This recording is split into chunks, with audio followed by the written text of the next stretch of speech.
তৃণমূলের দুষ্কৃতিতা তারা বন্ধ করে আমার বাস্তব পৈতৃক সম্পত্তি পাবে। রাস্ত্রী হুমখিলি করিয়ে তৃণমূলের মেম্বার হুমখিলি করিয়ে রাজ্য সমিতি রাস্তা বানিয়ে দেয়, ঢালাই রাস্তা। আমরা এখন হাইকোর্টের রায়তে ফেরত পেয়েছি। আদালতের নির্দেশে তৃণমূল নেতার জোর করে দখল করা জমি ফিরে পেল জমির মালিক। তৃণমূল নেতা আব্দুর রশিদ গাজী ও হাসান গাজীর বিরুদ্ধে অভিযোগ। হাসনাবাদের বিনা গ্রামের ঘটনা। হাসনাবাদের বিনা গ্রামের বাসিন্দা আব্দুর রহিম গাজীর জমির পাশেই থাকে তৃণমূল নেতা আব্দুর রশিদ গাজী ও হাসান গাজী। কিন্তু এই তৃণমূল নেতাদের বাড়িতে ঢোকা বা বেরোনোর জন্য তেমন চওড়া রাস্তা ছিল না। তখন জোর করে প্রতিবেশ আব্দুর রহিম গাজীর জমি দখল করে রাতারাতি ঢালাই রাস্তা তৈরি করে নেয়।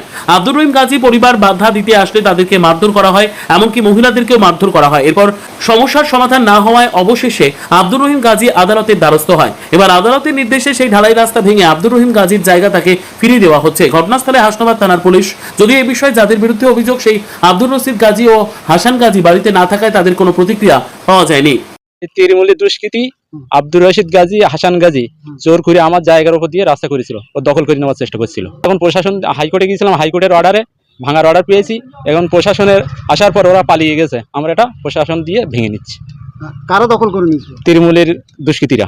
নাম কি তাদের? হাসান গাজী, আব্দুর রশিদ গাজী। তারা এখন কোথায়? তারা সব পালিয়েছে, বাড়ি ছাড়া হয়ে গেছে প্রশাসন আসার পরে। আপনার নাম? আমার নাম আব্দুর রহিম গাজী।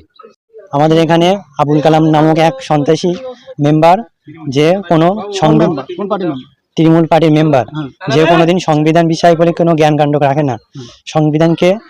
সংবিধানের বিরুদ্ধে এই কাজটা আমাদের ঢালাই রাস্তা করেছিল আমাদের জায়গা দিয়ে। আমরা এখন হাইকোর্টের রায় পেয়েছি, এই নিয়ে খুব খুশি। তৃণমূলের দুষ্কৃতী আবুল কালাম গাজী নেতৃত্বে এই রাস্তাটা হয়, ঢালাই রাস্তা জোর করে। রাত্রের বেলা আমার মার খুব মারধর করে। আমরা হাইকোর্টে কেস করার পরে এই রাস্তাটা আমরা ফেরত পাই। নাম? তোমার নাম? আমার নাম আসিফ গাজী। হাইকোর্টের রাতে আমরা রাস্তা পেয়েছিলাম। তৃণমূলের দুষ্কৃতিতা তারা এই রাস্তা জোর করে রাস্তা বন্ধ করে এই রাস্তা তৈরি করে দিয়েছে। নাম কি তাদের? তাদের নাম হচ্ছে হাসান গাজী, আব্দুর রশিদ গাজী।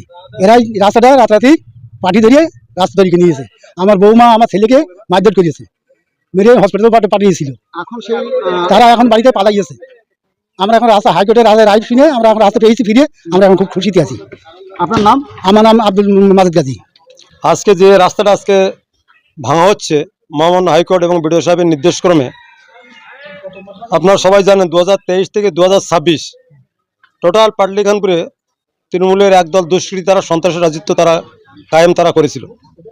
আমরা তৃণমূল করি, দলের মধ্যে বিভাজন ছিল এবং যে রাস্তাটা করেছে এই রাস্তার উপরে বৈশাখ কোর্টে ইনজাংশন ছিল, কিন্তু ইনজাংশন অমান্য করে একদল দুষ্কৃতী এই রাস্তাটা জোর করে এবং এর বাড়ির লোকজনদের অকথ্য অত্যাচার করে।